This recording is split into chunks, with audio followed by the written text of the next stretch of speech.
And welcome back to a fresh episode of the Business Growth Show. I'm your host, Sam Dunning, co-owner over at webchoiceuk.com. If you haven't done so yet, check out my weekly email where I'm sharing actionable web and marketing tips, useful podcasts, free resources, and much, much more. You can try it out over at businessgrowth.email and start your Monday, start your week off with a bang. So today, I'm joined by Kyle Lacy. Kyle is the SVP of Marketing over at Seismic. He's written 3 books and he's a seasoned B2B tech marketer. Kyle, welcome to the show, sir. How you doing? Thank you for having me. It's a pleasure. No worries, dude. Looking forward to it. So we're going to be chatting all around why marketers should be bonus when it comes to revenue, when it comes to pipeline, and a whole bunch of other things. But let's not beat around the bush, sir. As we'd like to do, let's get stuck straight into the topic. What do you feel, Kyle, from 2022 and onwards, marketers really need to be responsible for right now? Yeah, I think there's 2 main things. And the first thing is build brand authority. Right. And I think we need to dive a little bit into what it means to build a brand. Because when I say brand, I don't mean logo. I don't mean the website. I mean the culture of the company, the customer base, as well as the community and the category creation, right? All that stuff kind of blends together to form brand. The second thing, which I heard from a wise CMO named David, who's the CMO at Klarna, make it easier to buy the product.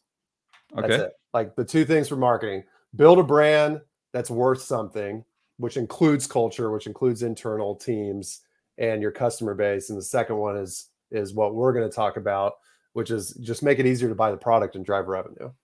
Love both those topics. Well, let's start from the top, sir. Let's talk about building brand authority. So, as you say, I mean, we've had brand experts, and everyone. I always feel that everyone's definition of brand is a bit different.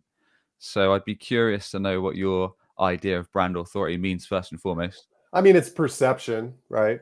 But I think that we ignore some key stakeholders in that building of perception. And the Right. 2 key ones are your internal team is number 1, right? Okay. I think a lot of times marketers think about brand and they think about category creation, the customer base, and fail to realize that your employee base has to believe in this identity before anybody else. Because if they don't, the customers sure as hell won't. And if the customers don't, the market won't, right? So number 1 is your internal team. And also, your best salespeople are your customers. And if they're not involved in the brand, then you're missing out. So I think it's the perception that people have of what you do and what your product does. And it's the community around that perception and making sure that as a marketer, you're driving a meaningful conversation there. Yeah. So, starting with your own team, your staff, your employees. Yeah, they got to believe in it. They got to believe in the story. They got to believe in the mission and the vision and the values. And there's different ways to build that out. But if they don't believe in the identity, then you've got some problems. And then, of course, then the other side of that from a great brand is creative, right? Like the identity mark, the logo, messaging, positioning, creating a great experience on the website, like all that stuff. Yeah. It's all part of the brand.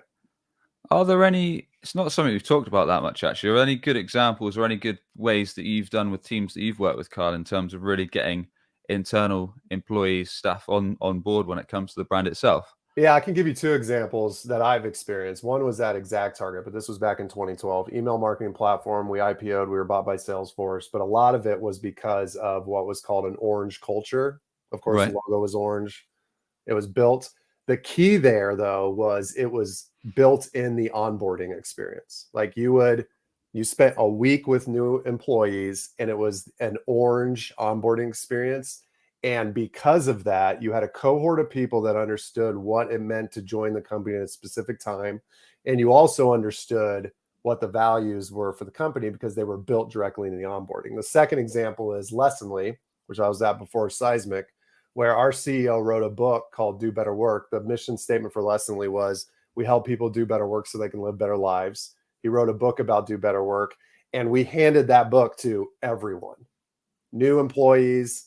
Every chapter was about a value that Lessonly had, and as well as our customer base. And what happened was, which is really interesting, is that prospects of big companies would ask our CEO to go speak about doing better work, and it had nothing to do with the product.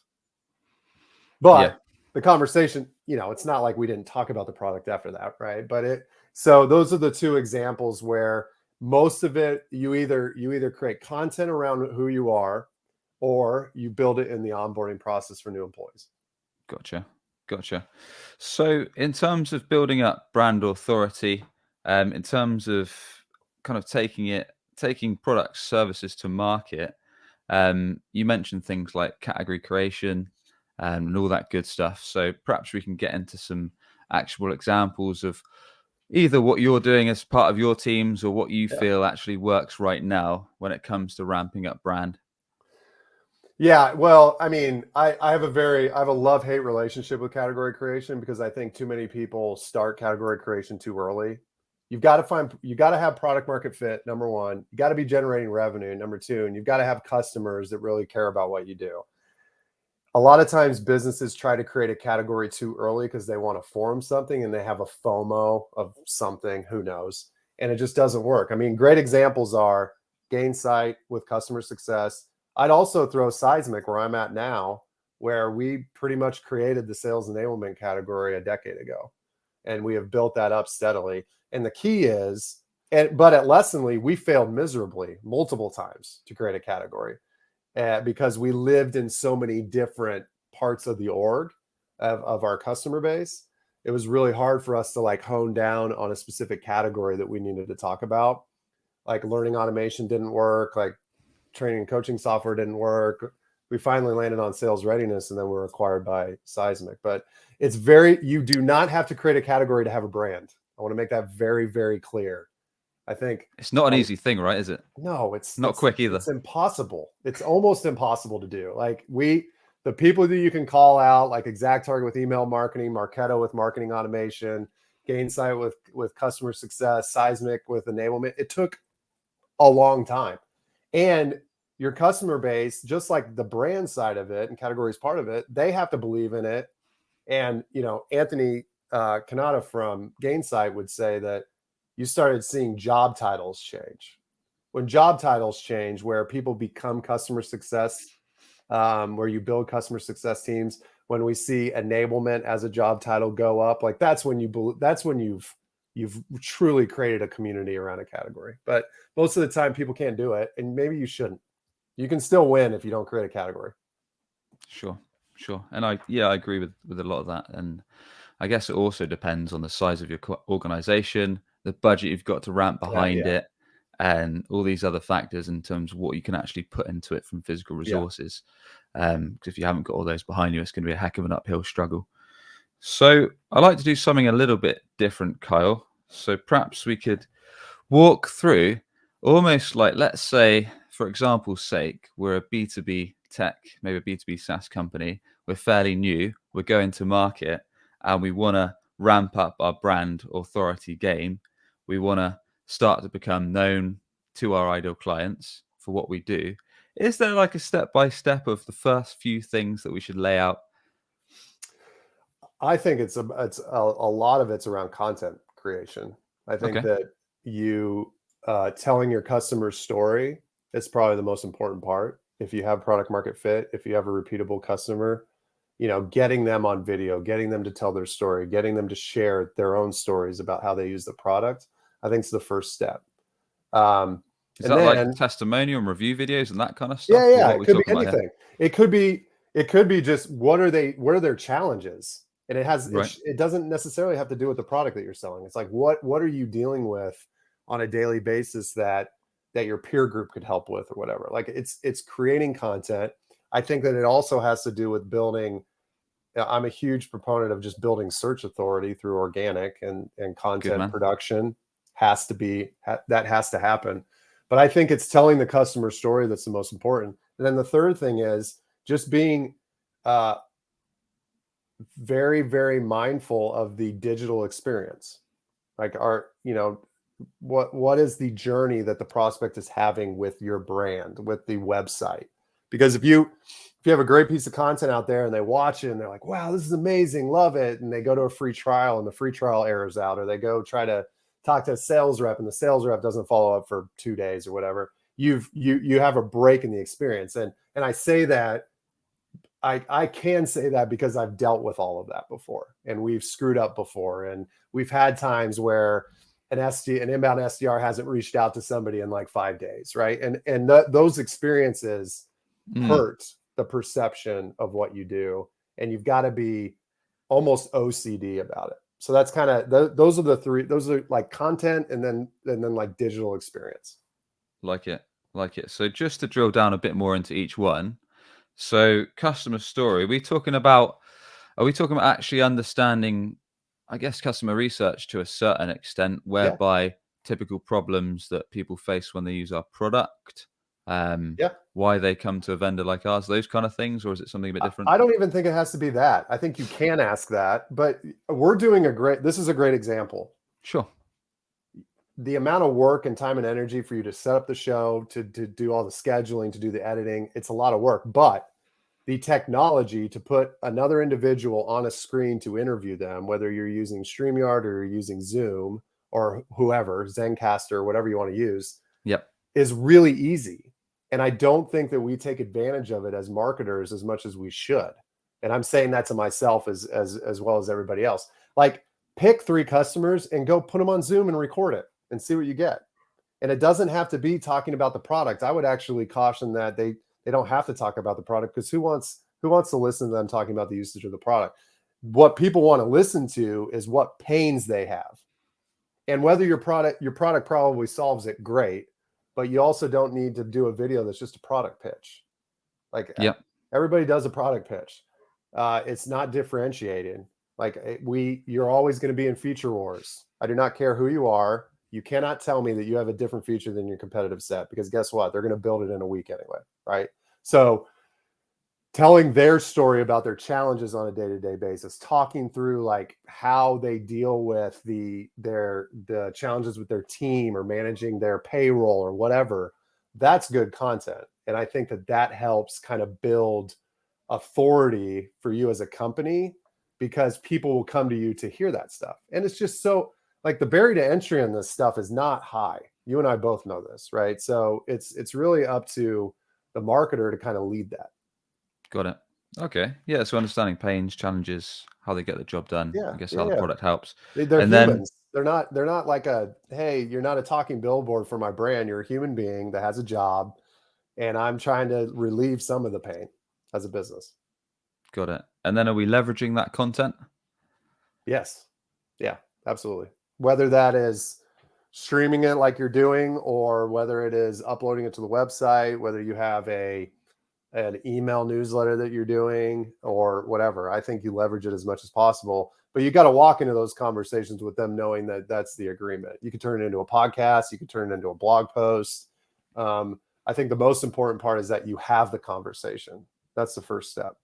Got it. Yeah. Getting those recorded and speaking to those customers. And was the second point, Kyle, was that actually leveraging the content, or you mentioning organic search? I wasn't sure exactly what the second piece. It could be leveraging that content, but it's also just making sure that you think through the organic search component. I feel like we as marketers kind of shrug it off because we've been talking about organic search for a long time. But guess what? Most people still don't have any idea what they're doing, right? And it's just such a powerful lever to pull to offset some of your other channels spend, that people just need to do it earlier, and they're just not. Dude, I could talk about organic search for a good hour or so with you. I mean, that's about as far as my knowledge goes. There's primarily because we sell it and we do it all the day. But I don't know if you're seeing the same, but something that pisses me off a bit right now, especially, is on LinkedIn. Every man and his dog is talking about demand generation. They're talking about dark social as if it's the be-all, end-all. No one's talking about capturing existing demand through paid search or organic search. It's like that disappeared. And it's like, dude, people still Google stuff. If people aren't familiar with your brand, they're going to search it on Google. Well, people talked about Clubhouse for 6 months too. So I couldn't tell you what dark social is. I kind of feel bad even saying that.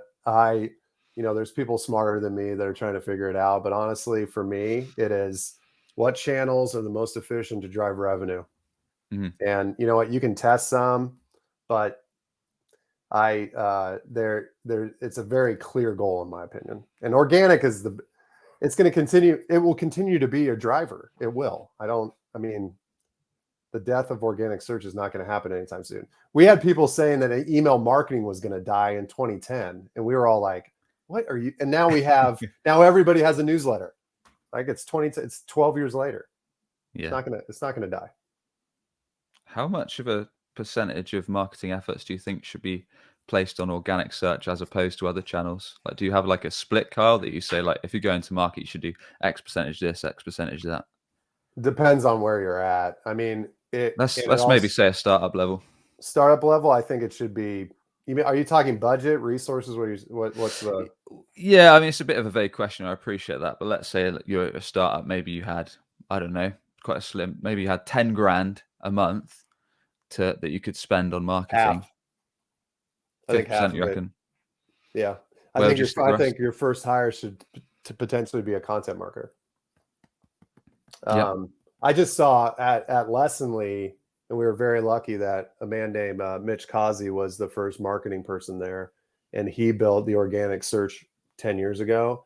Right. And up until the acquisition, organic was 30-40% of our total inbound pipe. And that is cheap. That's cheap. And guess what? The conversion rates are ungodly good because people are searching for it, right? And you definitely have to differentiate your channel spend. But man, like if you do content correctly, and he's since gone and started a company, a software that kind of helps manage that. But it's it is such a driver of great traffic and revenue. Yeah, I completely agree. And where would you place the remainder? Could be. It really depends, man. You could invest it in community. You could invest it in paid. You could invest it in another content marketer. I mean, content marketing is not just organic search. You're talking about, depending on your sales model, you've got content you need to produce for the sales team. You've got content you need to produce for the CS team. It's depending on the scope of what you have to do. Content's kind of, I mean, it is one of the more important things. But it really depends on where you're at in your growth. Sure. Let's talk about a bit of the third point, so digital experience. I mean, I'm chatting on here on the solo episodes about websites all the time, and you mentioned things like making it easy for people to book a demo, making sure that leads get handed off to sales so they can respond to them super quick, so customers aren't waiting and going to a competitor. When you say digital experience, Kyle, what are some of the things you really want to drill home when it ensures that your digital experience is top tier and it's actually converting and driving leads and revenue? Page load speed, number one, as it relates to organic search. You and I both know that. Since Core Web Vitals, yeah. Yep. If Google thinks you're slow, they're not gonna rank you very high. I'll just dumb it down to that. I think so. Number one is page load speed. Number two is just mobile. Like, can you read your damn site on a mobile phone? Sure. The third one is, which I think is having the right communication channels for what people want to do, like a chat function as well as a landing page function. If you have a free trial, spending a ton of time making sure that is very, very easy to use. Okay. And then the third thing is just make it fun. Like most websites are just boring as hell. Like put some creativity into it.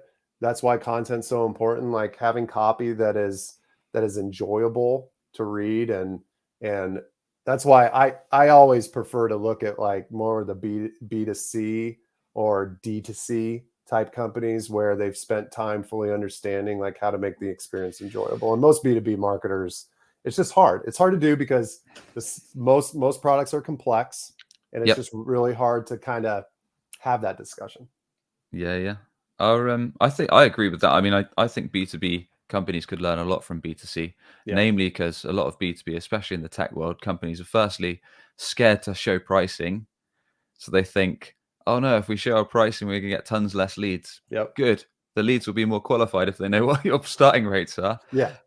Whereas B2C are like, what the fuck? People are just going to buy online. So yes, we're going to have our prices. Right. Those kind of it's I think that we're right in like a renaissance of a lot of those discussions, because product-led growth and a lot of new like usage-based pricing models. Like Yeah. there's just a lot of stuff happening that's really interesting in terms of just changing the traditional sales model that we've experienced in software for a long time.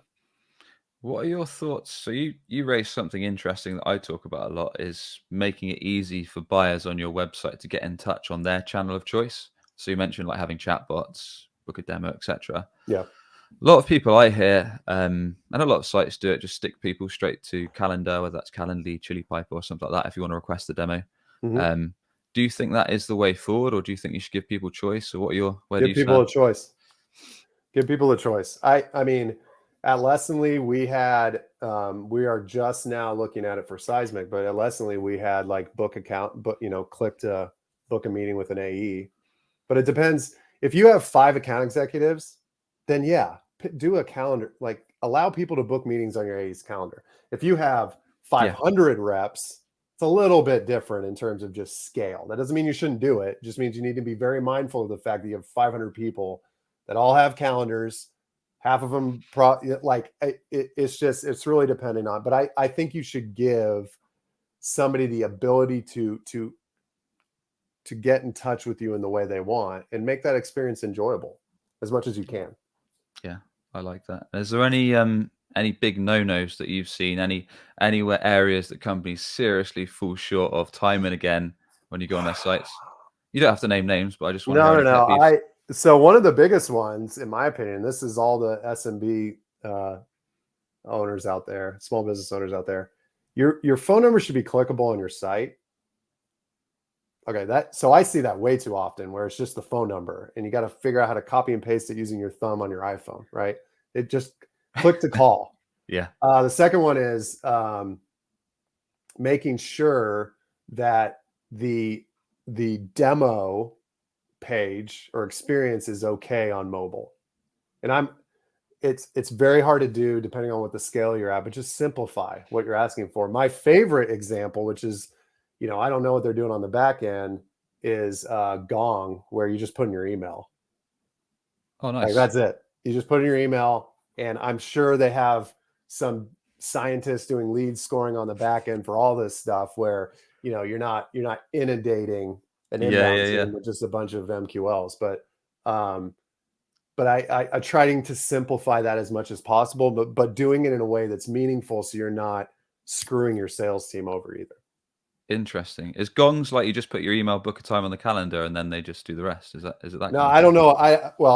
I have not signed up for a demo for Gong. Ah, All I fair know enough. is that That's cool. you want to see it, put in your email. You just put in your email and you click go, and then Yeah. Just they might reducing have a all friction. calendar on the back end.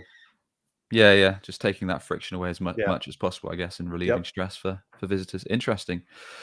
Cool. So let's get on to probably what I should have started with, but being a terrible presenter, I didn't really. So let's get to the topic itself. Why talking about why marketers should actually be responsible for sales pipeline, for driving revenue, and then why they should be bonused on it. So first and foremost on that front, Kyle, marketers bonuses. I thought that was only for sales reps. I don't know, man. I think that all employees should be bonused. That like some of their comp should be variable. It's not a Okay. massive amount of it, Yeah. but I think that it should be tied to a number. Now, it could be the company-wide revenue number. At Lessonly, we had half the team tied to the company-wide revenue number. The rest of the team was tied to an inbound revenue number. But Okay. that the details, the tactical aspects of this, I think, is less important than the idea, which is marketers should be tasked to driving pipeline or driving revenue bookings as part of their purview. Yep. Because when you do that, you have the ability to have a seat at the table at the exec level or the board level because you're driving revenue. You have Right. the ability to ask for more budget because you're driving revenue. And we talked about the two most important things marketers should do at the beginning of this show, which is brand authority and making it easier to buy the product. The more you make it easier to buy the product and the revenue goes up and you source that, the easier it is for you to use funds to drive brand authority. Because if you're strictly about demand gen and growth, you're only going to thinking about what's the CAC to this channel, what should we invest in, like what's driving the most leads, and you tend to ignore the brand side of that, which is maybe you should be investing in the onboarding of employees, even though it's a talent function. Like that's, for me, it is, if you have a revenue or pipeline number as a marketer, you have the ability to spread the wealth of the brand across the entire company instead of just kind of half-assing it because you're so worried about an influence number or some other way to try to justify what you're doing. Carl, where does marketing stop and when does sales begin? I don't think marketing should stop. You know, I was talking to somebody yesterday about the flywheel model, and that's probably the best way to describe it. I think it's hard for marketers to try to think that way, but guess what? At a certain point of your business, your customer is actually cheaper to upsell than getting new people. And if marketing's not involved in the entire journey, then you're missing it. Because if you own a product, right, and you have a software company, and at some point you want to add more product SKUs because then you can cross-sell, upsell into your customer base and your net dollar retention goes up. If marketing is not thinking about that at all, you got a problem. So I don't think marketing should ever end. I think that they should be involved from start to finish. And I think they even should be involved in engagement metrics, NPS scores, everything on the back end of the customer support, customer success. And that's where, if you own a revenue number, it's just easier to try to think more holistically as a marketing team. And when we say marketers need to be responsible for driving revenue, does that mean that they need to be responsible for generating the sales qualified leads that then go to the sales team that they close, or is there a bit more to it, or is it that simple? It depends on the business model. I think that marketing should have a percentage of ownership around total revenue, total pipe, right? It really depends on if you're enterprise, if you have an enterprise sales motion, or you're more of a high velocity, because then you change the business model depending on what it is. But yeah, marketing should be sourcing leads that the sales can sell, but they should also be thinking about the entire journey, because marketing should also be responsible for the generating of upsell, cross-sell, or make sure that a great brand, if you're actually investing in it, rises everybody, right? So your retention rate should go up, churn should go down. I mean, I think that I think it's a miss when marketing is only focused on top or middle of the funnel, and they're not thinking about employee engagement as well as another great example. Eventually it gets siloed if you don't think holistically. Yeah, there's a lot to it, and cross-selling and upselling is an interesting one. I think something that perhaps gets neglected. Yeah, and which is hilarious to me, because it's the cheapest thing you could possibly do. Definitely. And do you think that's more about marketing actually talking to sales about what customers actually care about when it comes to your product, what they often ask about, and what you think could be a useful suggestion, whether that is on your site or somewhere else? I don't think honestly, it starts with product. Because you need to build the product that you can upsell, or you need to buy the product that you can upsell, or you need to create the service that's an add-on, right? I think it starts with the exec team. I think product needs to fully understand what the customer base needs. And then it's about alignment across sales, marketing, customer success, account management, so that we are all moving in the same direction. Got it. And to clarify, I think you touched on it just now in terms of actually giving marketers a bonus. Are we saying that it's more a case of we have this company-wide revenue targets, whether it is Q2, we need to hit this number. If we hit it, then across the board, marketing are getting this percentage bonus? Depends on the team. Like if you have a really strong inbound revenue, like new bookings number, like at Lessonly, half of the deals closed in quarter. So it was really easy to forecast what an inbound team should do. So that inbound team, which focused basically on everything hitting the website, that inbound team was comped on that inbound revenue number. Now the brand team and the customer marketing team and the events team was comped on the company-wide revenue number, because Right. they were facilitating tons of things that touched all parts of the life cycle. Got it. So making it nice and clear who's responsible for what. Yeah, just so you have some skin in the game. And it's not necessarily the fact that it needs to be a variable, it's that you should own a number. Like if you decide not to do a variable for your marketing team, fine, but they should be responsible for a pipeline or bookings number. Yeah, that's fair. So let's wrap up with making it easier to buy. And we might have touched on some of this on the website and digital experience side of things, but what are the key things we need to bear in mind, Carl, when it comes to making it easier for our buyers to actually buy our shit? Talk to them on a at least talk to your customers. It's amazing to me how many marketers don't, and I've done that, because you have to fully understand why they buy it, and when you transfer that knowledge to the site to make it easy to read, to make it enjoyable to read, to get to their pain point in a quick way, the experience will be that much more enjoyable. The other thing is, make it as simple as possible for sales to talk to them, especially if you're in a sales-led motion. Product-led's a completely different conversation, but if they have to talk to like 4 people in order to get a demo, then you got a problem. And maybe they don't need to talk to a person to get a demo. Maybe you put the demo on the website, right? So there's tons of different ways to do it, but I think that ultimately it's the experience. We've kind of we've touched on it the whole time. It's got to be seamless. And if it's not seamless, you need to have ways to fix it. I suppose, like you say, it all links back to talking about your customers, understanding why and how and where they like to buy. Yeah. And if they're telling you, look, we don't want to sit through a 20-minute demo with a sales rep, we'd rather just see a video on your website, and everyone's saying that, I guess stick the damn video on your website, save yourself some time, and let people qualify themselves. So that kind of key feedback, I guess, which kind of links to a bit of buyer research, a bit of just don't be lazy.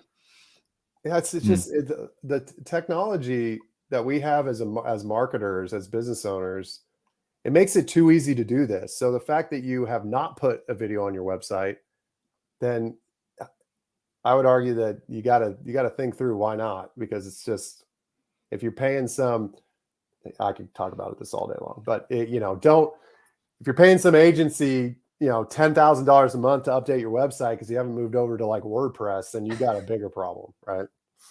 There's plenty of companies doing that, I tell you. I know. Cool, man. Well, yeah, Carl, really enjoyed the chat, man. Is there anything you wanna wrap things up with on your end? No, I mean, I'm always open to discussions like this, so you can hit me up on LinkedIn or go to seismic.com. I'm pretty active on LinkedIn and Twitter, so just hit me up. Nice one, dude. And we'll put all of those links and the site URLs over on the show notes over at businessgrowth.marketing.